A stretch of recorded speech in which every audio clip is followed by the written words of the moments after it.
السلام عليكم ورحمة الله وبركاته، أصدقائي وأحبابي ومتابعيني في كل مكان. إزيكم عاملين إيه؟ امبارح كان في مباراة الأهلي وإنبي اللي انتهت بالتعادل 1-1.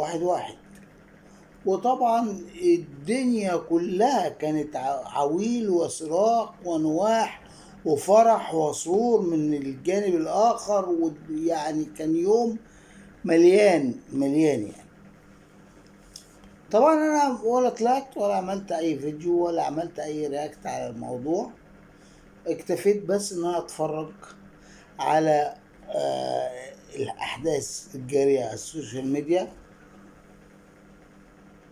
وقعدت اضحك رغم حزني الشديد وغضبي الاشد من هذا التعادل، ومن لاعيبة النادي الاهلي، ومن الادارة الفنية لفريق النادي الاهلي.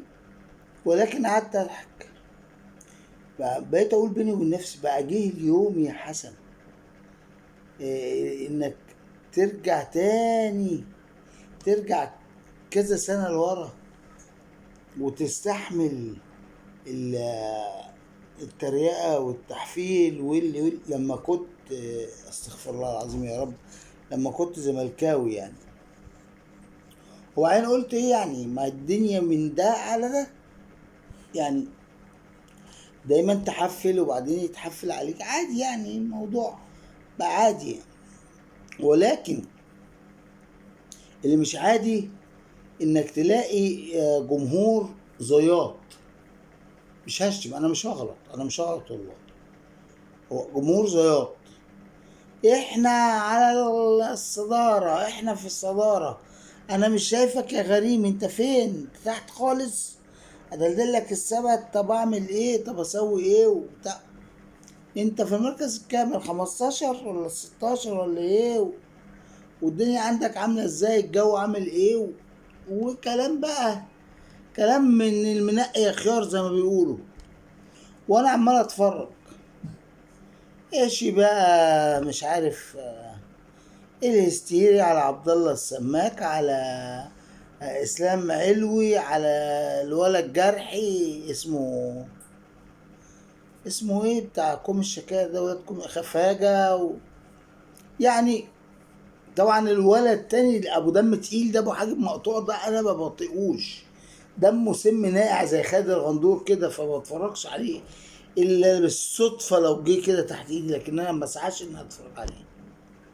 هو وخالد الغندور مقلوب يعني، مصبوبين في قلب الرخامه مع بعض يعني. فقلت طب والله بس ده مش عيبهم يعني، ده مش عيبهم هما.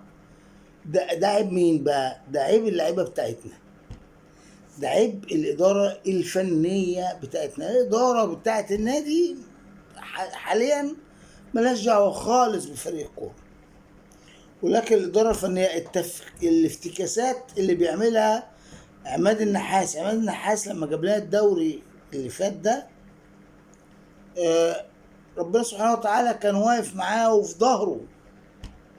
فهو افتكر بقى ان اي افتكاسات هو يعملها هيجيب بيها نتائج ايجابيه كويسه، ويفضل عماد النحاس ده ايقونه الانتصار والحب والكلام ده كله مع جمهور الاهلي.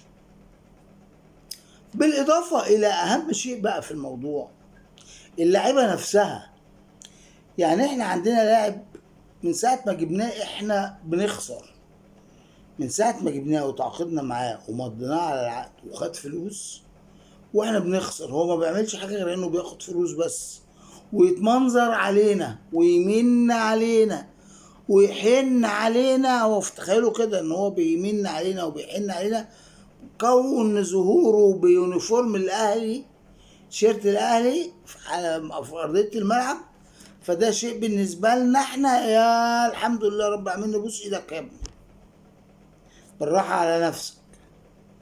ويجيبوا الجون هس هس هس، ويطلع بعد الماتش كل الابواق بتطلع بتدافع عنه وتقول لك ده كان بيعمل كده في ناس فئة معينة في الجمهور اللي كانوا بيشتموه من اول مباراة. ومش لاقي حد، وما يقدرش يعمل كده جمهور الاهلي. وهو بصوا، بما يرضي الله، لو عمل كده لواحد بس من الجمهور فهو مخطئ. ليه؟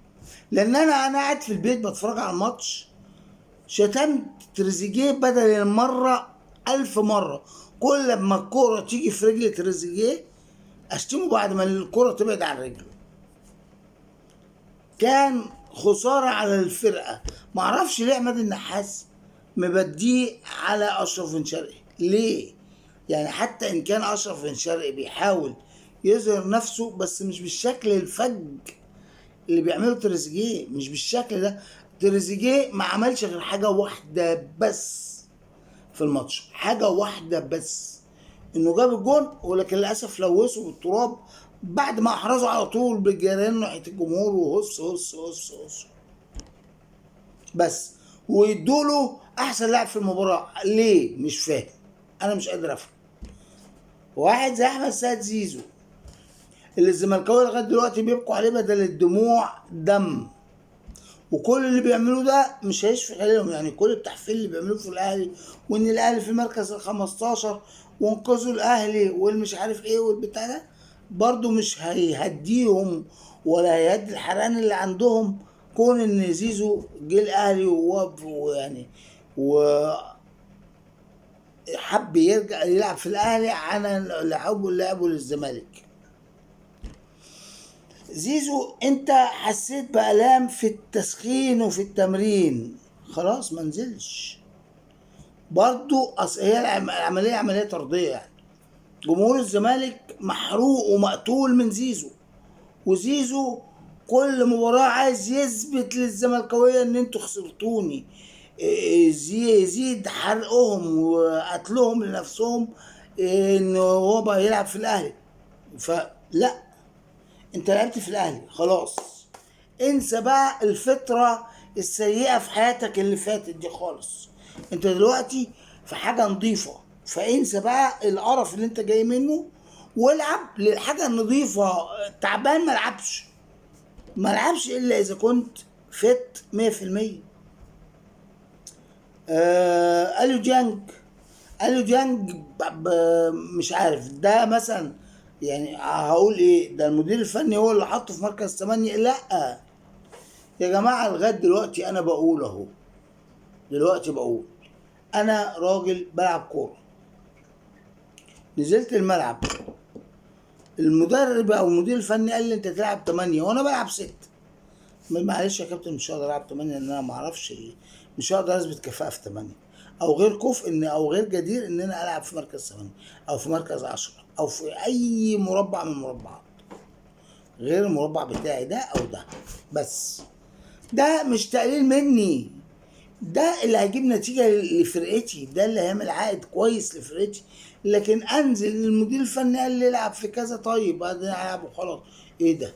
وبعدين ركلة جزاء ملهاش اي 30 لازمة واتحسبت علينا، جت زيها بالظبط للموتور المعلول المهترئ تريزيجيه، اللي هو خسارة على نادي الاهلي لغاية دلوقتي نفس الكورة حصلت معاه، وقام مكمل وجاري وبتاع، ولو كان نام نفس نومة لاعب انبي كانت حسبت له ولا كانت هتحسب له. الحكم واخد تعليمات، مش وقته، مش هنطلع مبررات للحكام والكلام ده كله، خلاص. بس انت ما عملتش حاجه، هوبس، فاول على منطقه ال 18، على خط ال 18 الامام عاشور، بعدها على طول مفيش نص دقيقه ما شافوش الحكم ما بيشوفش غير الانبي، الحاجه اللي الانبي، لكن الحاجه اللي الاهلي لا ما يشوفهاش. وده في الاخر نتاجه ايه؟ ان الاهلي تعادل، وان الاهلي في مركز ال 15 او ال 16. هل هيبقى الوضع زي ما هو كده؟ لا مش هيبقى. انا عايز اقول بس للعيبه اللي بتقبض فلوس قد كده، النادي الوحيد اللي بيدي كل لاعب حقه في ميعاده بالثانيه، فاللعيبه بتاخد فلوس قد كده، الله ربنا يزيدهم ويبارك لهم في الفلوس، انا ببصش في رزقهم، ربنا يزيدهم، بس ادي للنادي حقه. انت بتاخد حقك دلوقتي، بتاخد اكتر من حقك. ادي للنادي حقه والعب. اللي جم دول مش هم بتوع الاهلي، مش هم دول نادي الاهلي. اللي جم دلوقتي دول اللي بيلعبوا دول ما تحسش فيهم طعم فريق الاهلي، ما عندهمش الانتماء ولا الحمية بتاعة الاهلي. الشطة اللي بتدي طعم اللعب مش موجودة. ليه؟ دول جايين فلوس، جايين انت جاي، انا جاي عشان اسمي وعشان اخد فلوس قد كده بس. طيب ما انت اسمك ده بينتهي عند، ليه الناس بتعشق حاجه اسمها محمود الخطيب؟ ليه الناس لما تيجي بسيره ابو تريكه حتى الحشرات تشكر في ابو تريكه؟ مش البني ادمين بس ولا الطيور بس، ابو تريكه مهارته وحرفنته وادبه واحترامه. لكن مش بفلوسك بقى. ما خلاص يا حبيبي، ما تنزلش انت ونزل اي واحد بفلوس، اديله قرشين وينزل مكانك. ايه ده؟ انا مش زعلان من النادي الاهلي، انا زعلان على النادي الاهلي، على اللعيبه اللي جت ما تستحقش تلبس تيشيرت النادي الاهلي، حتى لو جايين بمئات الملايين من الدولارات. انت جيت الاهلي يعني تثبت ان انت جدير بانك تلبس تيشيرت الاهلي، مش جيت الاهلي عشان تتنطط على النادي الاهلي نفسه وجماهيره وتتقمص وتلوي بوزك وتديني ظهرك وتقول لي انا هروح العب في نادي ده في 60,000 سلامه. مش هقول التانية، في 60,000 سلامه. اللي مش عاجبه يروح يجيب عرض او يدفع الشرط الجزائي اللي عليه ويروح يلعب في اي حته تانية. يلعب بقى في كفر ابو حميد، نادي طلحه الرياضي، يلعب في اي حته زي ما يعجبه، يلعب حتى في الزمالك عادي، مش فارقه معانا.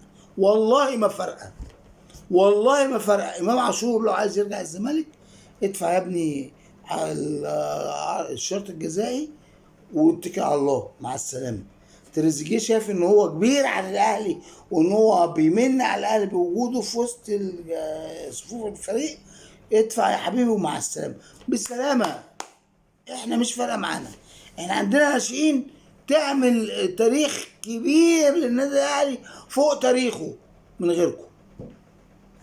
غير كده مش هقدر اقول، وانا مش زعلان لان الاهلي يمرض ولا يموت. وافكركم واحفظوا الفيديو ده عندكم، احفظوه، عشان بفكركم ان الاهلي هيرجع تاني، وكل اللي كانوا بيحفلوا على الاهلي هنتفرج عليهم وهما بينوحوا وبيعيطوا بدل الدموع دم. سلام عليكم.